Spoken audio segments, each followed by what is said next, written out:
Hey guys, Ronald here. Today I want to show you how to repurpose this old motorcycle battery. I could no longer use it on our motorcycle because it could not no longer crank up its engine.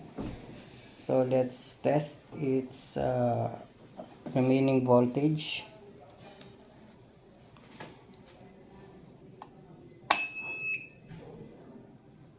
Okay, as you can see on the monitor, it only has around 9.5 volts. And this is a power inverter and it could only convert it up to 216 volts.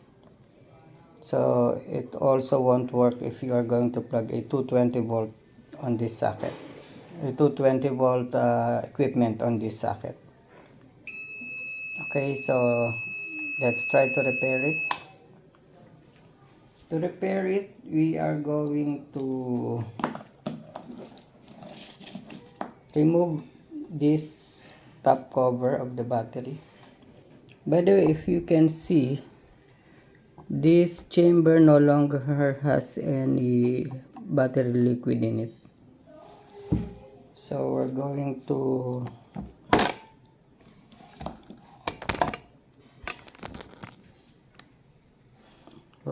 remove the old battery liquid in here and put in some battery repair fluid that I bought online.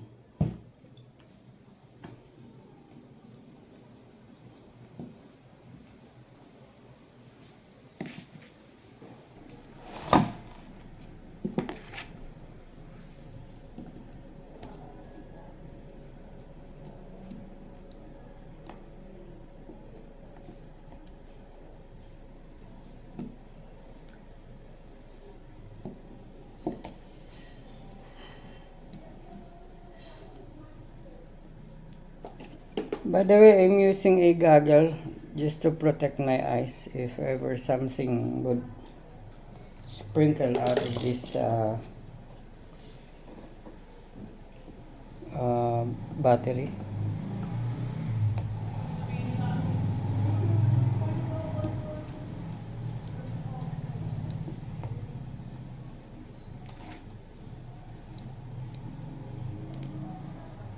Now I'm going to drain the old battery water. Okay, let's drain it.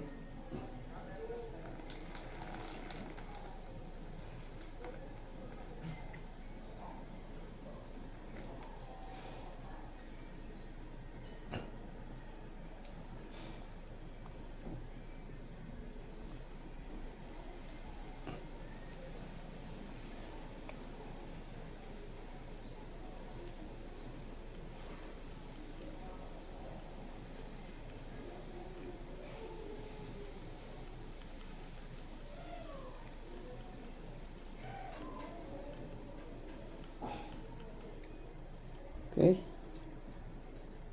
now let's put in some battery liquid from this one.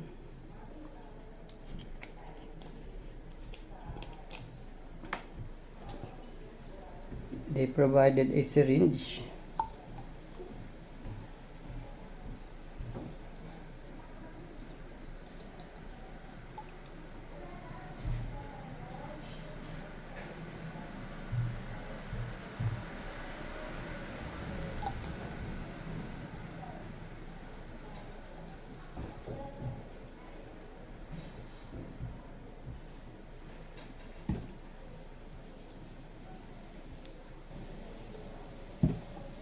Okay, I'm going to fill it up to its maximum level and up to this line, the second line. We're now off to the second chamber.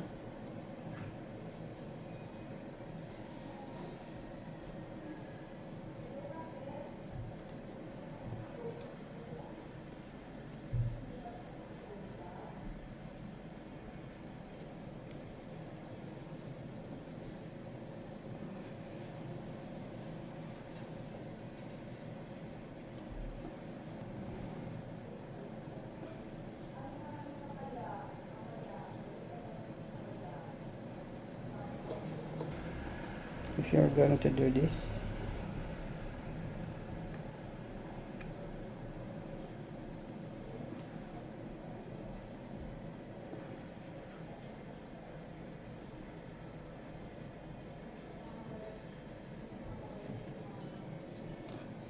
To the fourth chamber.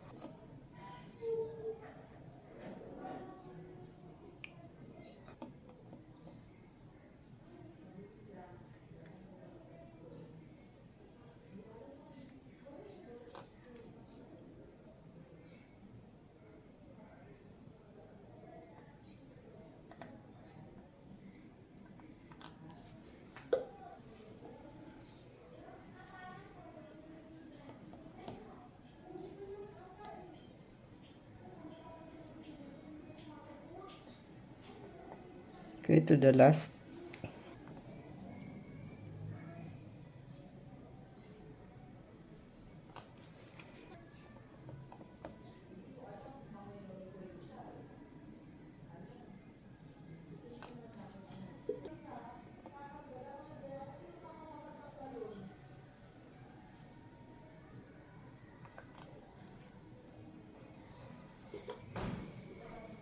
Okay, let's just wait.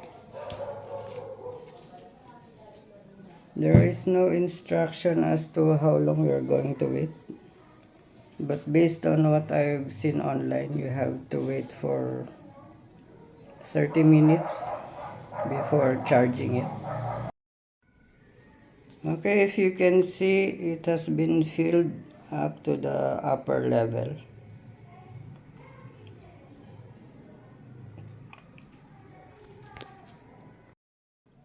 Now let's put back the cover.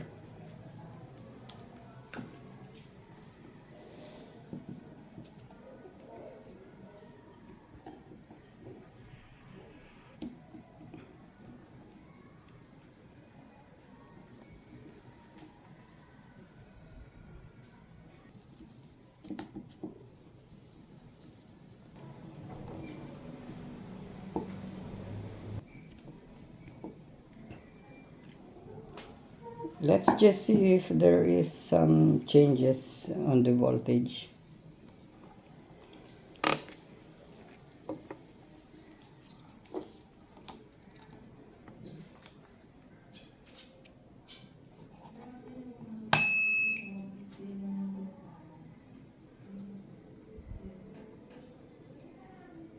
So basically it's still the same. I think we need to charge it later.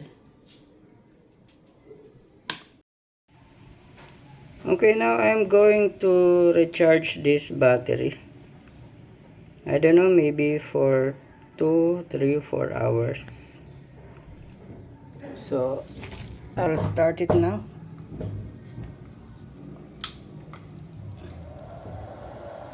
It says charging. The red light says charging. So we'll just wait and see the results later if it's going to hit more than 12 volts. Okay, after 5 hours of charging, I will now test it if it has reached the 12 volt level. Okay, let's test it. Let's remove this clamp. Let's put the clamps. Let's see if it's going to reach the 12 volt. Okay, it has reached 12.6 volts, so it means that the battery repair solution is effective. So let's just test and let's see if it's going to work.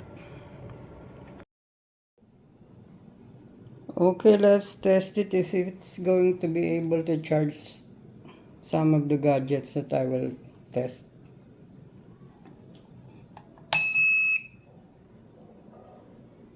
Okay, there is this 220 volt light. Let's test it if it's going to light up. Okay, as you can see, it lighted up. It was able to work. Okay, let's try this Bluetooth speaker. I will charge it. This I won't use anymore on motorcycles. I will just use it on different gadgets that requires not so much, that doesn't require any cranking power. Okay, it's charging the Bluetooth speaker.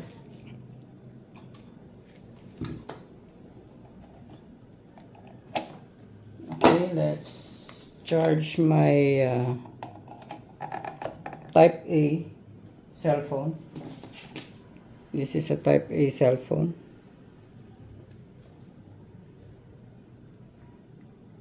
Let's try it.